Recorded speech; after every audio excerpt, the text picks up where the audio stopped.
दोस्तों नमस्कार। हमारे YouTube चैनल पर आपका स्वागत है। बच्चों, आज हम बोर का परमाणु मॉडल लेकर आए हैं। बोर के परमाणु मॉडल की आवश्यकता क्यों पड़ी बच्चों? बोर के परमाणु मॉडल की आवश्यकता इसलिए पड़ी क्योंकि जो रदरफोर्ड थे उन्होंने अपना परमाणु मॉडल प्रस्तुत किया और उस परमाणु मॉडल में कुछ कमियां थी। उस कमियों को दूर करने के लिए बोर का परमाणु मॉडल लाया गया। जो बोर वैज्ञानिक थे उन्होंने रदरफोर्ड द्वारा जो प्रस्तुत नाभिकीय मॉडल था उसके अंदर जो दोष पाए, उन दोषों को प्लांक के क्वांटम सिद्धांत द्वारा दूर किया। तो इसलिए उन्होंने बोर के परमाणु मॉडल की आवश्यकता महसूस की। तो आइए बच्चों, आज हम आपको बोर का परमाणु मॉडल के बारे में समझाते हैं। बोर का परमाणु मॉडल। तो बच्चों, ये तो आपको मालूम हो चुका कि जो रदरफोर्ड का मॉडल था बच्चों, उसमें कुछ त्रुटियां थी, कुछ दोष थे। उन दोषों को दूर करने के लिए प्लांक के क्वांटम सिद्धांत की सहायता से उन दोषों को दूर किया और इन दोषों को दूर करने के बाद जिस मॉडल की सहायता मिली उसी मॉडल को कहते हैं बोर का परमाणु मॉडल। इसकी कुछ परिकल्पनाएं हैं बच्चों। ये परिकल्पनाएं निम्नलिखित हैं। नंबर 1 क्या है बच्चों? जो परमाणु होता है, तो परमाणु में जो इलेक्ट्रॉन होते हैं बच्चों, वो इस तरीके से स्थायी कक्षाओं में चक्कर लगाते रहते हैं। ये नाभिक है बच्चों, इस नाभिक के चारों ओर चक्कर लगाते रहते हैं। कौन लगाते हैं? इलेक्ट्रॉन। तो परमाणु में इलेक्ट्रॉन नाभिक के चारों ओर वृत्तीय कक्षाओं में चक्कर लगाते रहते हैं। ये क्या है बच्चों? वृत्तीय कक्षा। ये इस तरीके से क्या है? वृत्तीय कक्षा मतलब गोलाकार कक्षाएं। इन कक्षाओं में चक्कर कौन लगाते हैं? इलेक्ट्रॉन। तो यहाँ लिखेंगे हम बच्चों नंबर 1, परमाणु में इलेक्ट्रॉन नाभिक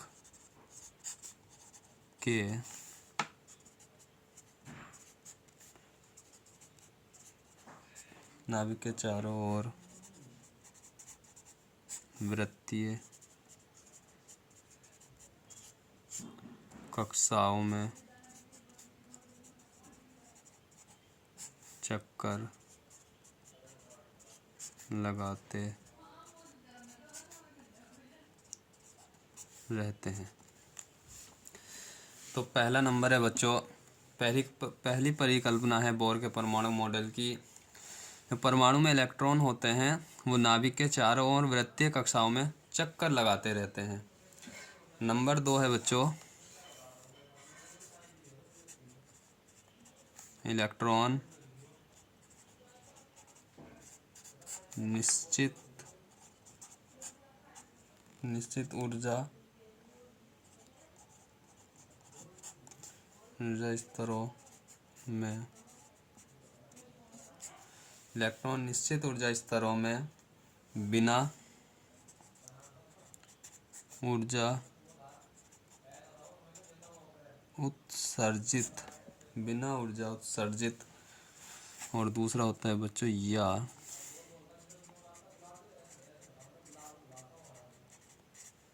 उत्सर्जित या अवशोषित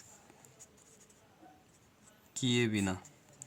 इलेक्ट्रॉन निश्चित ऊर्जा स्तरों में बिना ऊर्जा उत्सर्जित या अवशोषित किए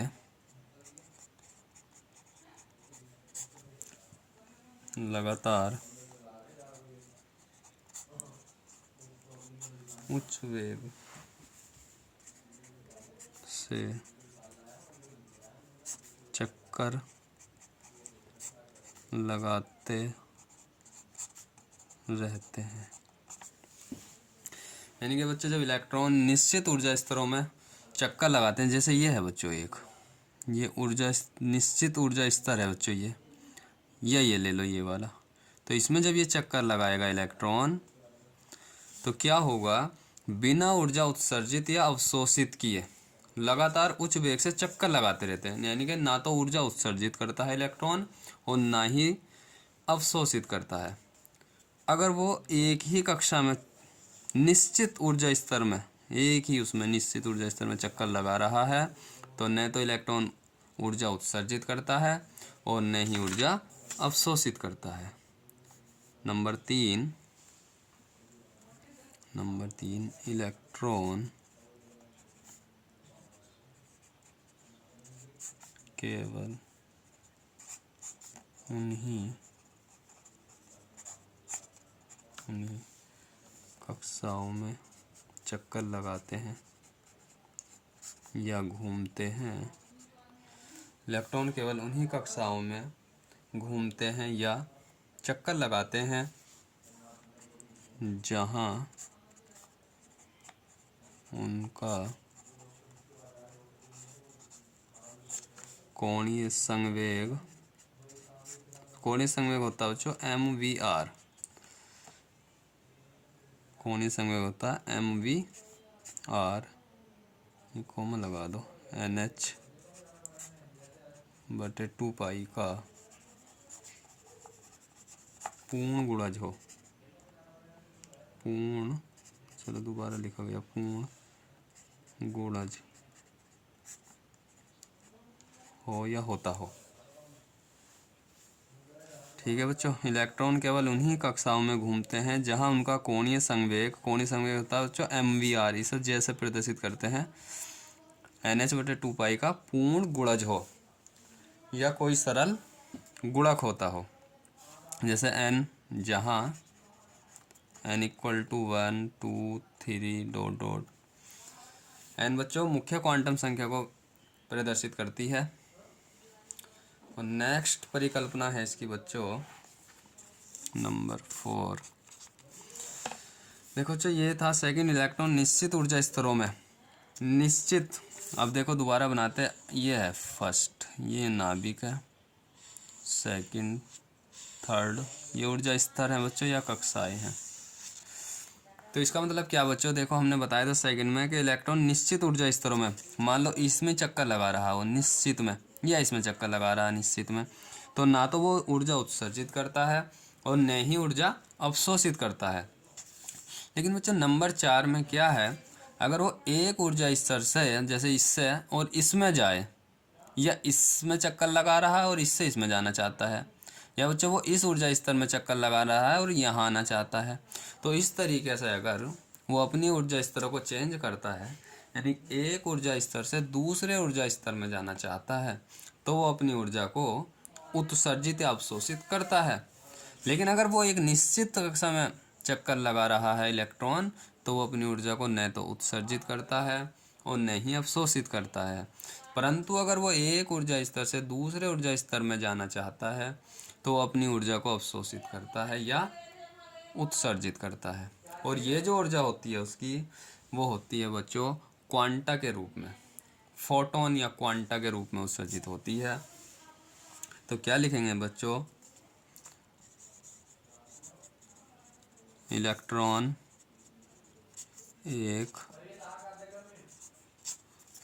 एक स्थायी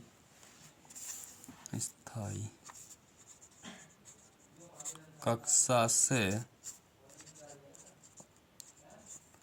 दूसरी स्थायी कक्षा या सेल, बड़ा से बनेगा जो कक्षा या सेल में, इलेक्ट्रॉन एक स्थायी कक्षा से दूसरी कक्षा में जाता है या जाने पर, तो वह ऊर्जा को क्वांटा या फोटोन के रूप में उत्सर्जित या अवशोषित करता है। ठीक है बच्चों, यदि इलेक्ट्रॉन एक स्थायी कक्षा से दूसरी स्थायी कक्षा में जाता है तो वह ऊर्जा को क्वांटा या फोटोन के रूप में उत्सर्जित या अवशोषित करता है। ठीक है बच्चों, और जब वो एक कक्षा से दूसरी कक्षा में जाता है तो जो ऊर्जा परिवर्तन होता है बच्चों, उसमें जो ऊर्जा का परिवर्तन होता है वो डेल्टा ई होता है, और delta E equal to formula होता है बच्चों E2 माइनस E1, और ये होता है बच्चों एच न्यू, और एच न्यू को हम लिख सकते हैं HC अपॉन लैम्डा। तो ये फॉर्मूला बना बच्चों, जो ऊर्जा परिवर्तन होगा उस ऊर्जा परिवर्तन को डेल्टा ई इक्वल टू कहेंगे E2 माइनस E1, और ये इक्वल होगा बच्चों एच न्यू के, और न्यू का फार्मूला होता है C इंटू लैम्डा, तो ये बना बच्चों HC अपॉन लैम्डा। एक होती है बच्चों बोर की कक्षा की त्रिज्या, नंबर 5, बोर की कक्षा की त्रिज्या। ठीक है बच्चों, त्रिज्या होती है R equal to n square h square upon 4 pi square m e square, n square h square upon 4 pi square m e square, ये त्रिज्या का फार्मूला होता है बच्चों। एक होता है बच्चों इलेक्ट्रॉन की ऊर्जा, इलेक्ट्रॉन की ऊर्जा को एनर्जी कहते हैं बच्चों, ये होती है 2 pi square m into e की 4 upon n square h square, और ये एनर्जी होती है बच्चों उसकी माइनस में। तो इलेक्ट्रॉन की ऊर्जा का फार्मूला हुआ बच्चों equal to minus 2 pi square m e की 4 upon n square h square. ठीक है बच्चों, ये हुआ बच्चों आज का हमारा बोर का परमाणु मॉडल। अगर आपको हमारी वीडियो पसंद आए तो लाइक ज़रूर कर दिया करें। Thank you very much.